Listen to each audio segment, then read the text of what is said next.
There's a rather fascinating topic here indeed, that probably more than anything else explains the reason for Putin's success.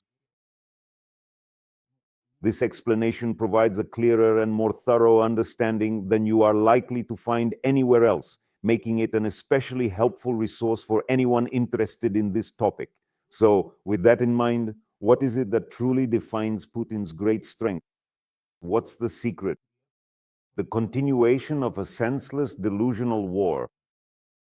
And this strength, of course, is not in the hazel groves, but in the fact that Putin gave the Russian rabble a sense of purpose in life. He allowed millions of drunken, insignificant nobodies to feel like demiurges, creators of history, idle, uninspired, and dull, lazy masses who lived from one bottle to the next. Now they are part of a force that decides the fate of nations, of humanity, as they see fit. And this feeling is the strongest opium. Getting hooked on it is guaranteed to paralyze both mind and will. And what's more, to confirm their own superiority. All they need to do is love Putin, kill and hate those who get in the way of killing. It's all extremely simple. And in this way, these millions found a meaning in life that they had nowhere else to get. This is a very important, intoxicating thing. No one will ever be able to offer the Russian masses anything of equal value. And as for Putin himself, he managed to become the cherry on top of the people's cake. This isn't his own invention. These are lessons he learned well from Adolf Hitler, who masterfully managed to whip up the Germans of the 1930s, to whip them up for German fascism. But here, the difference is that the Germans of the 1920s and 30s became victims of historical cataclysms, because there was probably no place in Europe with a situation more dire than in Germany. Whereas the Russians were deliberately degraded by the Kremlin. And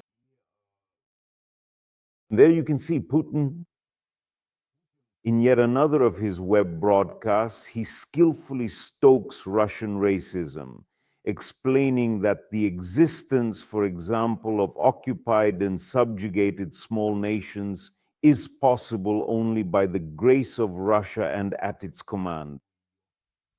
At the same time, Putin, of course, has already realized that the situation in the Russian colonies is starting to smell like trouble, and he has begun personally fighting against Russophobia.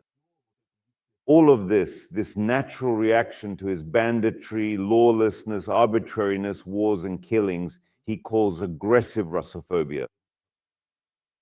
And in doing so, he essentially reveals his hand, hinting that Russophobia, as it turns out, is a remedy, not a poison.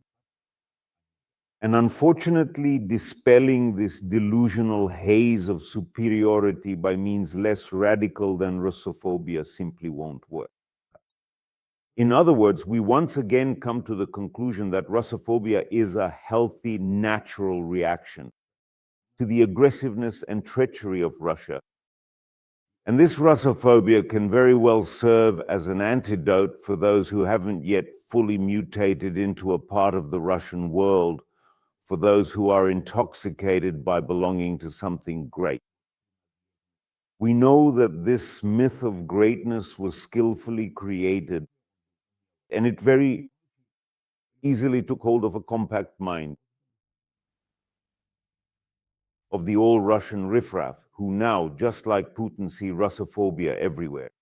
By the way, it's quite curious that the so-called good Russians in emigration are trying to fight Russophobia just as actively as others do.